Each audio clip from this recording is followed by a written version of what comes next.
From the brick streets to the old rides, the Fort Worth stockyards haven't changed much. You're going to see 8 purebred Texas Longhorn steers that are going to walk down this street at 11:30. The tradition of the twice-a-day cattle drive is alive and well. So the Chisholm Trail comes right through this area. This was a prime place for them to stop their cattle while they went to the original Fort Worth in the downtown area, because this was the last place they could buy any kind of stock, supplies, food, whatever they needed to take. Once they crossed the Red River until they got to the Kansas area, there was nothing. One of the factors that can get in their way is the heat. We take into consideration the heat and the humidity levels inside the city, not so much out in the country. Because of where we're located, it does us better that way.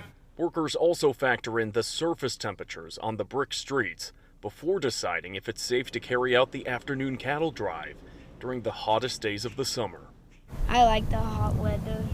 3 afternoon cattle drives have been canceled during this heat wave to make sure the cattle and spectators are safe along the short quarter-mile walk.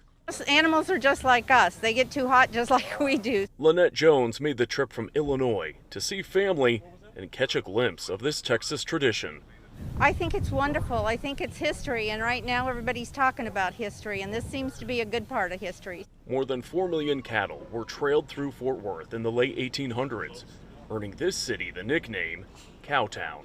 This is the best job I've ever had in my life. If you're going to live in Texas, you better be used to a little heat. Workers tell us the cattle and horses get a lot of attention during these heat waves, and they have access to shade, fans, and a lot of water to give them a break from the heat.